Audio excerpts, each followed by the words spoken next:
I'm Katie Bennett-Stenton, a senior B2B marketing professional with a real interest in digital transformation, change management, and developing amazing content. I live in Melbourne, Australia with my husband and my two mostly delightful children. Having worked in senior marketing roles in the UK, US and Australia, I've met many inspiring people and benefited hugely from the power of network and community. In this Katie Talks podcast series, I uncover the stories of influencers, and share their thought-provoking business and leadership insights. Today, I'm delighted to welcome back to the podcast Katherine Mountford. And Katherine, rather than read your bio, it'd be great if you could introduce yourself, please. Great. Hello, Katie. Thank you for having me back. This is pleasure. exciting being back. Is. I'm really delighted. So I'm Katherine Mountford. I have a marketing background. I was in marketing roles in the insurance sector, accountancy and the legal sector. And then since 2005, I've focused on recruiting BD marketing professionals in that professional services space. Fairly recently, I launched my own company called KM Talent, which is a mix of recruitment and coaching and training, and with a strong focus still on that BD and marketing community, but also on innovation professionals as well, particularly in law firms, because that's a real growing area. Thanks, Katherine. Well, we had a lot of really enthused and interesting feedback from the first podcast that we published together. Hence, we're having a second conversation. There are a few topics pressure. I'm keen to delve into a little bit further. So, Katherine, one of the elements that I'm particularly interested in terms of where you specialise is the coaching that you do around leveraging LinkedIn and social media, and that's a topic that's really close to my heart. Talk me through this. It's a topic that's close to mine as well, and I guess we both know that because we interact a fair amount on that platform as well as others.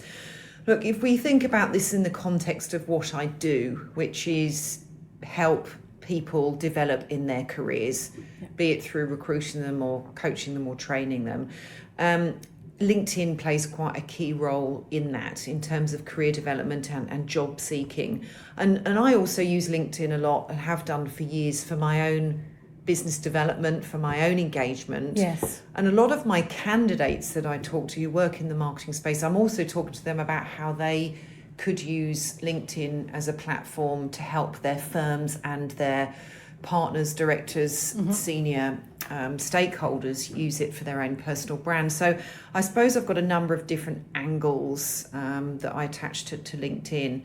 A few key things that stand out for me. The first one is helping people develop a personal brand. Now, you're excellent at this, and I feel like you really know how to do it, and also there's an element of it that now comes naturally to you as well. But a learned behaviour, behaviour. I think not something that intuitively I did starting out. I do now, but it's interesting. I think it's something that's sort of more in the public discourse now, isn't it? Yes, yeah, definitely. And what I mean by that is that LinkedIn is a great tool, particularly in the B2B space. It's a great tool for individuals to develop their personal brand. So, for example, if you are a marketing professional with a particular interest or specialism in the technology sector or the media sector or telecom sector, LinkedIn is a great way for you to be positioning yourself that way by interacting with people within that sphere.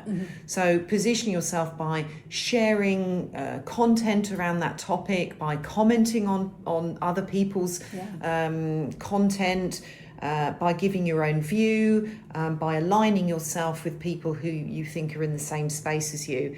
And it's a chance to kind of give your opinion as well, which brings out some personality. So I think it can be more than just a flat screen with words on it. You can actually really come alive if you demonstrate your personality and your interests, and that gives you a sense of personal brand. And I suppose, why is personal brand important? Well, we could do a whole podcast on personal brand, right? Indeed we could. But if we think about it from a job seeker's perspective or from a career development perspective, LinkedIn is where a lot of employers go to look at potential employees, either from my perspective, which is if I get a new name come across my desk, it's someone I haven't come across before. It's a starting point. It's my starting point. I might get the CV, I might not, but the first thing I'll do is go and look on LinkedIn, and I'll have a look at where they've worked, what positions they're in, maybe how many connections they've got, who they're connected with, what groups they're in, what they've posted. That gives me a really good indication straight away of what kind of candidate I'm dealing with. Sure. And employers do the same. Employers and potential employers do the same.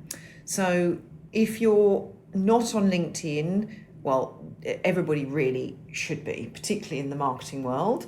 If you are on LinkedIn, then make sure that you're maximising opportunity. Get across what your personal brand is, and that really helps. Does that all make sense? Yeah, it makes good sense. I mean, I think touching on one of the other elements that you said is, around learning and using it sort of from a professional development front. I was chatting to my 8-year-old son the other day about something or other, and I said to him, I read a good article recently. He said, you always say that. You always say that. And then over the course of that weekend, he just kept dropping into conversation. I read a good article recently. But I do find it to be a really key component to staying up to date, staying across what thought leaders and others are talking about. Absolutely. Following the right people and being connected to people and seeing what their view is. Yeah. And then jumping in and having a discussion about that. Learning from reading content, but learning from other people. So it is like having a discussion. It is, and can open you up to a whole array of people who might not be geographically located in the same part of the world as you, and giving you exposure and entree to. And there's a great example of that. There's a general counsel, a guy called Nia, who recently posted a kind of question to LinkedIn, which was that he had been talking to a law firm, and they had been talking about how the BD and marketing professionals were kind of not really there to engage with clients. And he was fascinated by this and said, well, how come law firms have really talented business development, marketing, innovation professionals, but aren't necessarily putting them in front of clients? How is that possible? Yeah. Now, he posted that. I had a look actually this morning. There were 43 comments made on this post.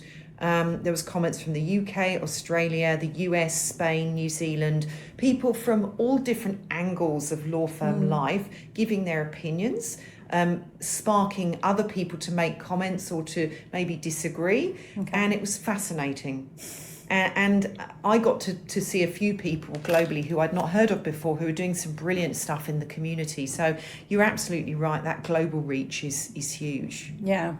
Well, just as you say, exposure perhaps to some fairly disparate views or different takes on things that if you're operating, as many people do, in a bit of a bubble with people who broadly agree with our views of the world, you don't necessarily get exposure to. Correct. There's probably one other thing I'd mention on the LinkedIn and leveraging it, which is the power of community and the power of being in a community and a network, and how that can lead to potential opportunities. So yes, I'm a recruiter, but I'm always telling people you may not get your next role through a recruiter or an advert. And the more senior you get, the more likely that is that it's going to be through your network. So the power to be in a community and to be top of mind, to be front of mind. Often you might have a couple of senior people meeting up for a coffee, and one might say to the other, we've been looking for so-and-so for a while and can't find anyone. And that other person may say, there's this person on LinkedIn who often comments on things. They always look really good. Yeah. This is their name. Why don't you have a look at them? It can often be that simple. But you've got to be in it and you've got to be top of mind. Absolutely. Well, I'm going to quote my 8-year-old son again, but I'm reading Kirsten Ferguson and Catherine Fox's book. Yes. At the moment, about women celebrating other women. And, there's a line in there that says something to the effect of only about 10% of board roles are externally advertised, that the vast bulk of them are through connections, contacts and, direct invitations, which comes fairly neatly into into that line that Absolutely, we're just talking about. absolutely. And I don't know about you, but I find LinkedIn quite fun. Yeah, I do. I do jumping in and seeing what people are saying, and seeing what I can learn, and feel, maybe it is that sense of community. Maybe it feels good to be part of a community, and to be engaged with a like-minded network. Maybe. I think so. I We're mean, that's wired one of that our, way, aren't we? Well, Maslow's hierarchy Yes. of needs tells us that that's one of our most basic needs, isn't it? Yeah, absolutely. No, I think you're right. So, Katherine, you recently established your own consultancy and talk about advising people who are looking to move from one industry to another. I did this quite recently, and so it's something that really interests me. You know, I thought quite long and hard about this, and was a bit of an evolution from a personal perspective. And I'm really interested to explore with you what's in the DNA of a successful move and successfully positioning yourself for such a move.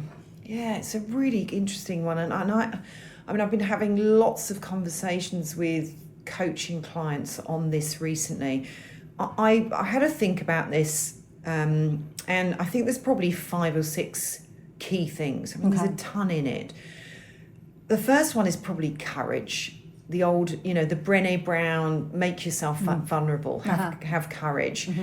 Change is not easy. So I often meet people who say, I don't know what to do. I don't know what else I can do, or I don't know where to start looking, or I just don't know what roles would be for me in different industries. There's a whole range of things that aren't clear, that are unknown, and therefore require a bit of courage. So one of my roles, I think, is to support people in being brave, in having the courage to believe that you can go and do something well elsewhere, because I think that's a really important starting point. Yes. It's okay to look out of your comfort zone. It's okay to potentially put yourself in a place where you don't know everything. Sure. And that's the thing, when you've been in a similar industry for a while, you know stuff, you have knowledge, you know how things work, and there's a comfort in that, and there is a real fear about going and moving to something else. So I think courage is pretty much a big factor and a starting point. The second one, which really annoys people, is time. It takes time and commitment in time to make a move. It's a full-time job looking for a new one, isn't it? It really is. Yeah. And the commitment to go and do something different, Yep. that requires even more time. Sure. And an understanding that something is not going to fall into your lap. Yes. If you are a marketing professional in professional services, the chances are you're going to get approached a lot about similar roles that you can do fairly easily, that you can see yourself slotting into. In similar organisations. Sure. And so therefore the change will be relatively easy. Yeah. But it's not the same. Yeah, okay. So one of the things I talk about is looking at doing research and due diligence, Sure. and directing people on how to do that, because that can be quite onerous. Where do you go? What do you do? Who do you ask? What research do you need to do? I mean, often the analogy I use is, if you were going to go on holiday and go somewhere you've never been before, you're going to have to do some reading. You might ask some friends who've been there already. Sure. You might decide which bits you're going to do. You might decide what to read. You would go with some knowledge and understanding before you then committed to going on that holiday. Yeah, I like that advisor.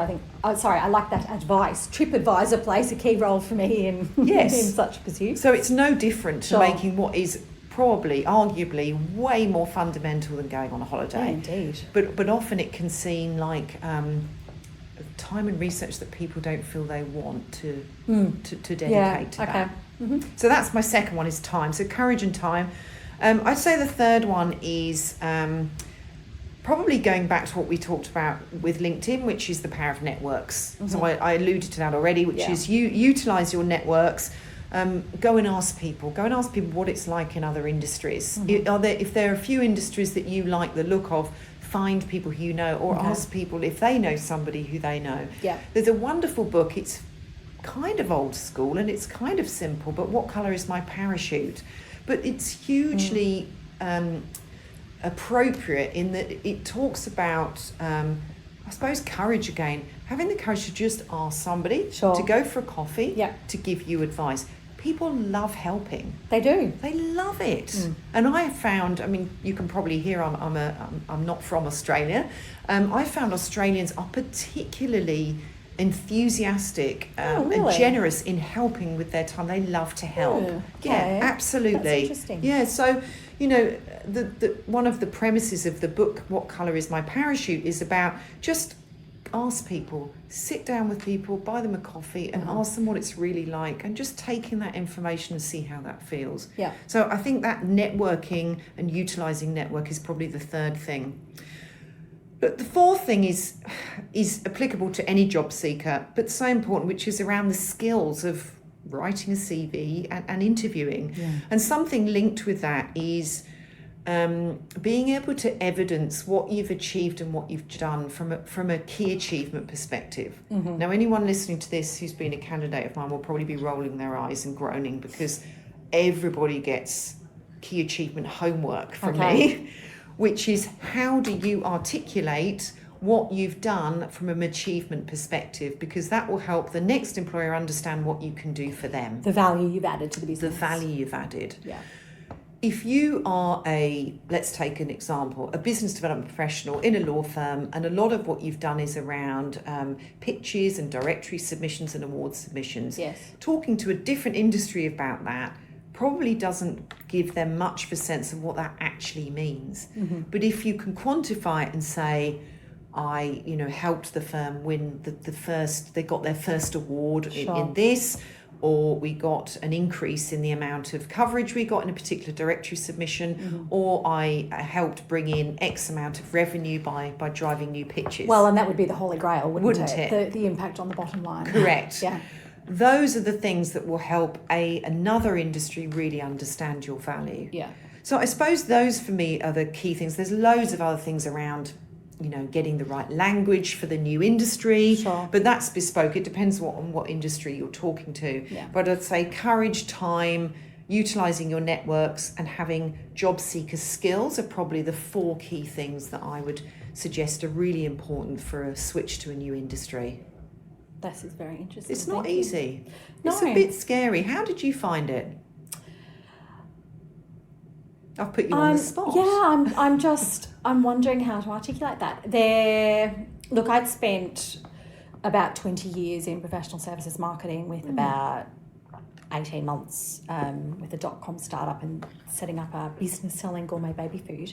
I felt ready for a change, but there was still and I was really excited and energized by the idea of a change, but there's still a component that sort of, there is a risk in moving to any new organisation, and probably a little bit more so to a different part of the market. And some of that's tied in with I have to build my networks again. I know how to do everything. I know who all of the key people and stakeholders are. So that's probably relevant moving from any organisation, be it same industry or different. Yes. Yeah. But yeah, look, it involves a whole lot of upskilling when you're there. Yeah. But putting yourself out of your comfort zone is where you learn, and that genuinely excites me. So, and I suppose there are some big financial commitments that some people make if they want to fundamentally change what they're doing. Yes. They have to go and retrain. Yeah, sure. That's a huge investment, a huge risk. So due diligence and research is even more important in that sense. Yeah, absolutely. But no, it's a really interesting topic, I think. Katherine, you wrote a blog recently about a meeting that you'd had with a BD director who had said that they don't do digital. And, going back to the earlier point that you made around it being really fascinating to watch dialogue and discussion and comments sort of build on LinkedIn, you received heaps of feedback on this one, and I'm really keen to explore it a bit more. What's it all about? Is it about fear of not knowing? Is it ambivalence of technology? Is it not having an obvious learning path? Talk me through. It's a fascinating one. Yeah. I have a few thoughts on this. I mean, firstly, as you know, I am married to a social media expert in Ian, so we talk a lot about social media. I imagine. Yes, we do. And I'm very lucky, because I think a lot of my confidence in social media comes from the fact that I'm talking about it a Sure. lot and it's evident and top of mind. So, And with someone who's trusted, and you can be vulnerable and say, I don't understand that, or Yeah. why do people do this, or what's this all about? Yeah. Yeah. Sure. And as I think you know, last week I had a vulnerable, wobbly moment, and I needed to get my social media mojo back, and it was helpful to have somebody there who I could talk to about that. Look, from the conversations that Ian and I have had, I think there's an element of change being hard. Same theme as we've just talked about. There's a legacy set of tools and techniques that marketing professionals have always used. Yeah. And that legacy toolkit is not necessarily the toolkit of now. Mm-hmm. Some of it's still relevant, but some of it needs to be built on. People are resistant to change. There is a fear of not knowing. So I think there are potentially some senior marketing professionals, and this is no disrespect to any individuals, and certainly I'm not being broad brush about this, but there are probably some leaders who have not come from a digital background, therefore don't have it in their DNA, are resistant to change, and therefore not leading by example. Yeah. And maybe they are sitting in fear. And as a result, if the leadership is not driving the use of digital, it's very difficult to get anyone else to buy in or to push for that to be on the agenda. So I think that's one key thing. Motivation. Mm-hmm. I think there's probably a lack of motivation to do it. And what do I mean by that? Well, I think in some industries, particularly with some B2B, there is not enough of a substantial business loss or business risk for digital to be seen as a risk mitigator. Okay. So often tools and techniques are used most when there is a perceived risk if you don't do it. Sure, okay. Rather than the value add if you do it. Mm-hmm. So I think for some it's seen as the icing on the cake rather than the fundamental risk mitigation. So nice to have, not necessary. Exactly. Yeah, okay. And so if firms or organisations are comfortable with the status quo, what is actually motivating them to do anything. Now I've got a wonderful example of this, which is my grandma Olive. I may have mentioned her on our last podcast. Indeed you did. She gets mentioned a lot. So Nanny Olive, who is 98 and a half now, that's very important at this age. For sure. So she's on WhatsApp and FaceTime, and she only got on those platforms a couple of years ago. Now, why on earth would she do that? And that's because she is motivated to keep connected with her very unthoughtful family members who've all moved to Australia. So inconsiderate. So inconsiderate. So my brother lives in Sydney. I live in Sydney. My brother has... it's two grandkids who've flown the coop. Well, the two grandchildren, the only two grandchildren are in Australia. Right. She has great-grandchildren in Australia because my brother has two children.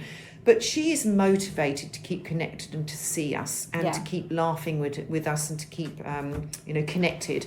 So she was so motivated to do that actually learning FaceTime and WhatsApp just seemed like the second nature to her. Yeah. And a BD director recently said to me, she said, it has to be a priority to keep asking, is this the best way to engage my clients or build my brand? Mm-hmm. And I'm wondering whether everybody's asking that question. I think a lot of people are stuck in this is the way we have always engaged with our clients and built our brand, and to a certain extent it works. Mm-hmm. Well, and I think there is also an element of, for a lot of people, of fear, that I might have a profile, but it's really scary. What's going to happen? And, I've done a lot of coaching over the years with some really senior people, and I have had that conversation many, many times. So you're coaching them. I'm coaching them. And they are admitting fear. Yeah, very, well, on a one-on-one environment, quite openly. Yeah. But what happens if I post something?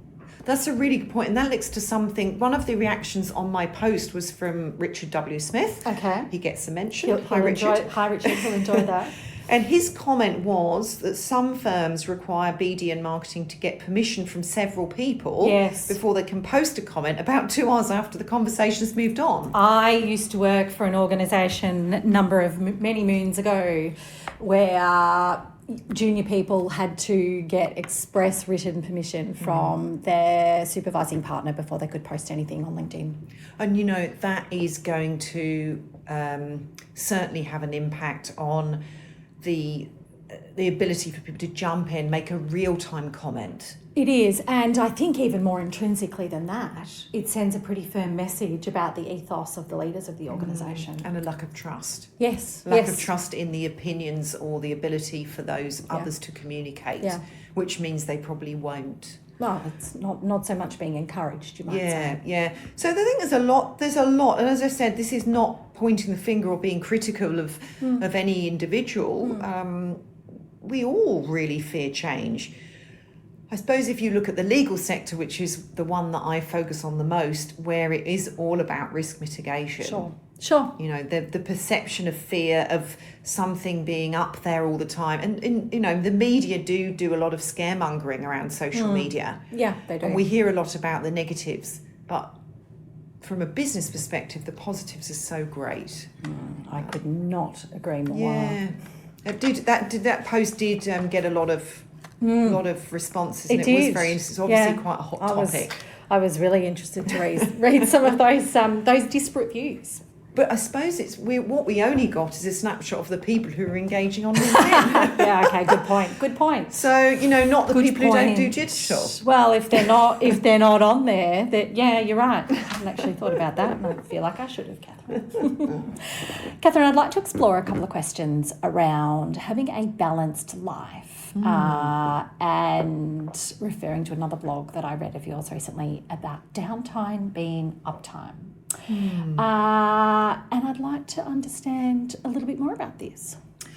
It's a massive topic for me personally. So I had chronic fatigue syndrome several years ago, and I was kind of not working for 2 or 3 years, and thank you, Ian, for taking me through that very difficult time. I was completely burnt out, and I can attribute that to a number of factors. A lot of it was related to career, to being in a big, really tough organisation, to pushing myself to be a perfectionist, to always want to do the best possible job I could, not being happy with anything other than 100%. Being in a challenging stakeholder environment where resilience is so important, and I'm not sure that I don't think I was anywhere near as resilient as I needed to be.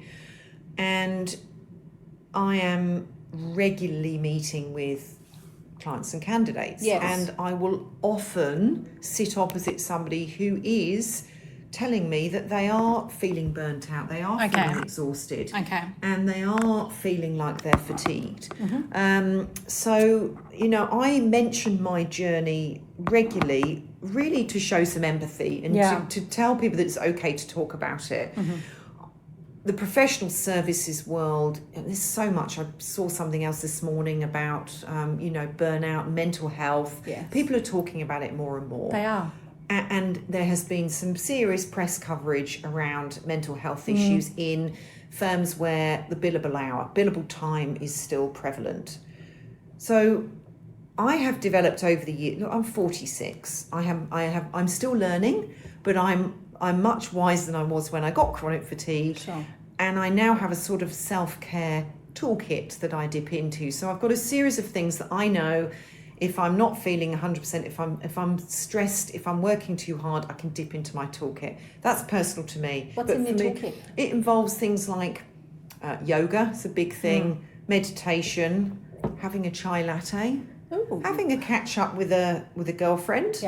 Going for a walk on the beach, reading a great book, spending time with my nieces, watching the sunrise. I've got a whole host of things that I love doing, and I have written them down. So it's almost like I can dip into it if I'm really struggling. Yes. And I've got brain fog and I'm really high anxiety because I've been working too hard and I can't think of anything because my brain's full up. Yeah. then I've got a written list that I can go to.